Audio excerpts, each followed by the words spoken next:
The potential difference between 2 points in a circuit is no longer defined when we have an induced EMF. 2 voltmeters connected to exactly the same 2 points can measure different values.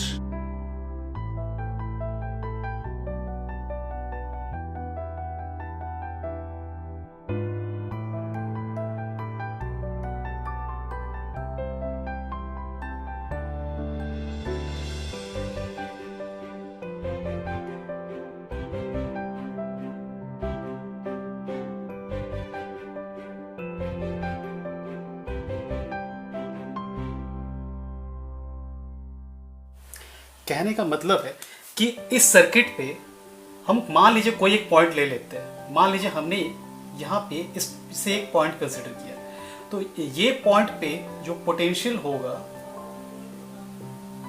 ये fixed होगा, ठीक है। चाहे हम इस जगह का potential को कहीं से भी मेजर करें, यहाँ का पोटेंशियल फिक्स होगा। अब हमारे पास यहाँ पे 10 वोल्ट है।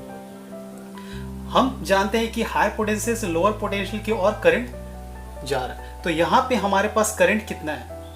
यहाँ पे हमारे पास करंट है V/R। V हमारे पास कितना? 10 वोल्ट। R हमारे पास कितना? 1 ओम। तो यहाँ से हमें करंट मिलता है 10 एम्पियर। अब ये 10 एम्पियर का करंट को हम यहाँ पे लिखते हैं। मान लीजिए यहाँ पे हमने लिखा 10 एम्पियर। ये 10 एम्पियर का करंट और ये 1 एम्पियर का रेजिस्टेंस। ये 10 एम्पियर का करंट और ये 1 एम्पियर का रेजिस्टेंस।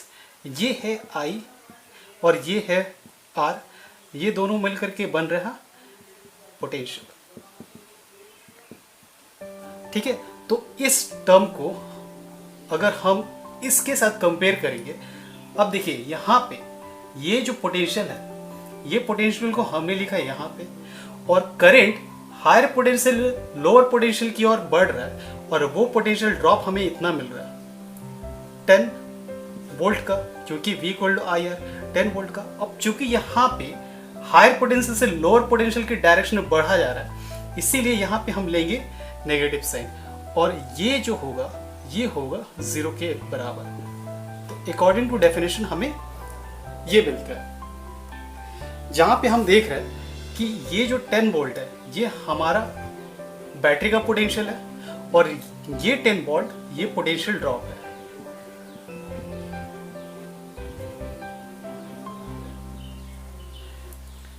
हमने यहाँ पे जो नेगेटिव साइन अपेंड किया है, ये नेगेटिव साइन बना है पोटेंशियल ड्रॉप की वजह से।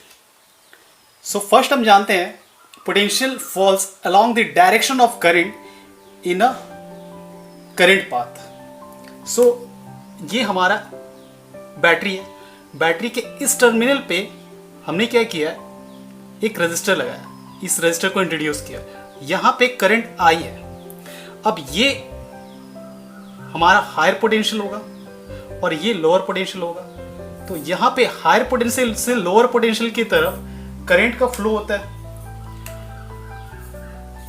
ओके।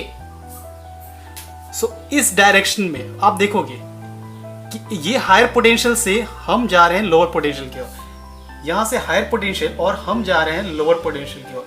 तो हायर पोटेंशियल पे पोटेंशियल मैक्सिमम होता है। जैसे ही करंट लोअर डायरेक्शन की तरफ बढ़ता है, दैट मीन्स जैसे ही हम लोअर डायरेक्शन की तरफ आते हैं, लोअर टर्मिनल की तरफ आते हैं, हमारा पोटेंशियल जो है वो घटने लगता है। तो यहाँ पे मान लेते हैं ये A से B, दैट मीन्स यहाँ पे इस एरिया के बीच में हमारा कुछ पोटेंशियल ड्रॉप होगा, क्योंकि यहाँ पे रेजिस्टेंस को इंट्रोड्यूस किया गया है। और वो पोटेंशियल ड्रॉप कितना होगा, इससे जस्ट पहले वाले एग्जांपल में हम देख चुके हैं। तो यहाँ से हम कह सकते हैं कि जब भी हम करंट की डायरेक्शन में बढ़ते हैं, हमारा पोटेंशियल जो है वो घटता है।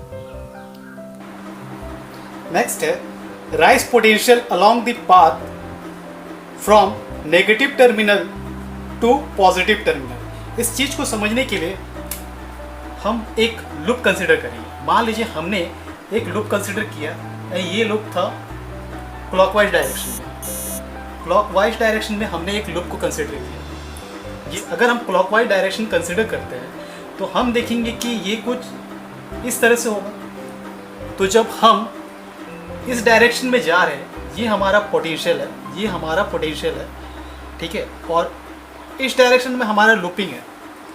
तो हम देख रहे हैं कि जो लूपिंग डायरेक्शन है ये पॉजिटिव टर्मिनल को लीव कर रहा है, दैट मीन्स हायर पोटेंशियल को लीव कर रहा है। सो इस कंडीशन में हम V दैट मीन पोटेंशियल को हम पॉजिटिव लेंगे। इस केस में हम लूप को एंटी क्लॉक चूज कर रहे हैं।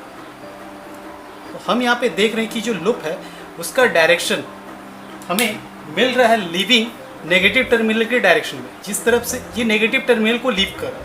तो इस कंडीशन में हम पोटेंशियल को नेगेटिव लेंगे।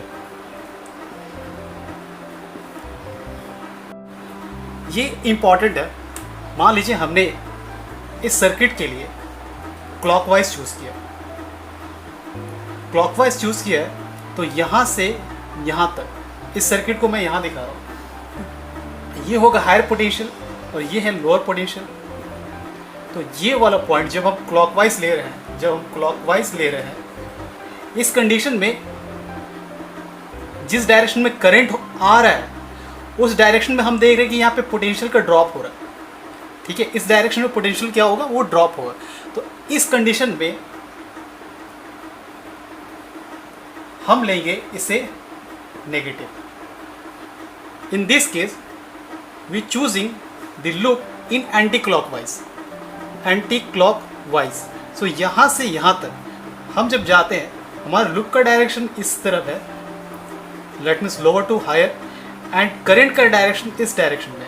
तो इस केस में जब हम ऊपर से नीचे दैट हायर पोटेंशियल से लोअर पोटेंशियल की डायरेक्शन में आ रहे थे, तो उस कंडीशन में हमारा पोटेंशियल ड्रॉप हो रहा था और हमने नेगेटिव लिया था। अब हम lower potential to higher potential जा रहे हैं और इस कंडीशन में हमारा जो वैल्यू होगा पोटेंशियल का वो होगा पॉजिटिव। न्यूमेरिकल करते हैं।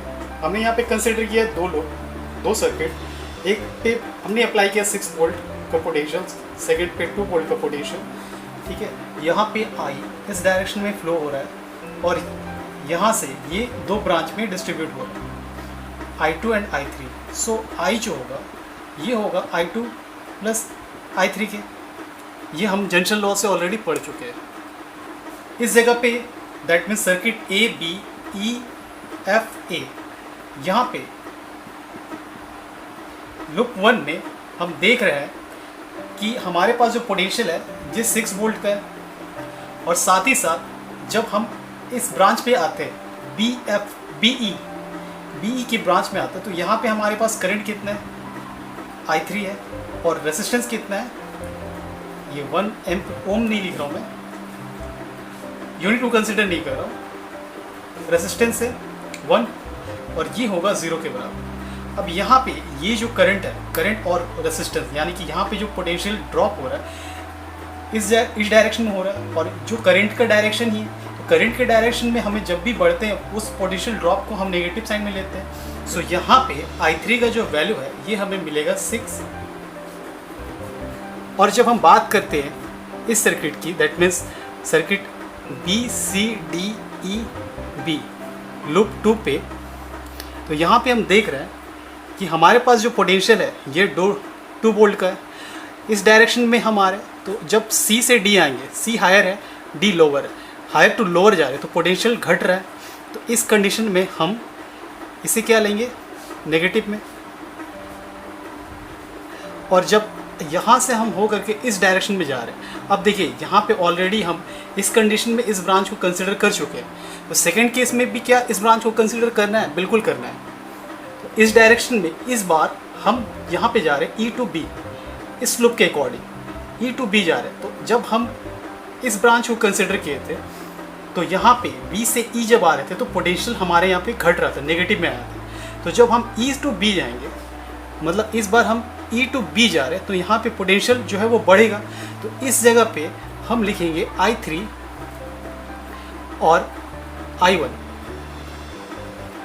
जो रेसिस्टेंस है ये 1 है और हमारे पास करंट है ये, और ये प्लस में होगा। सो यहाँ से हमें I3 का वैल्यू पता है, I3 का वैल्यू हमारे पास क्या है, 6। सो I2 इक्वल टू 8। सो इस तरह से हम किरचॉफ्स लॉ को यूज़ करके डिफरेंट सर्किट्स पे हम रेजिस्टेंस को कैलकुलेट कर सकते हैं। या फिर करंट को कैलकुलेट कर सकते हैं। आज के लिए बस इतना ही, मिलते हैं आपसे नेक्स्ट वीडियो पे। Till then, Think about this, give this some thought. This is not easy, and have a good weekend.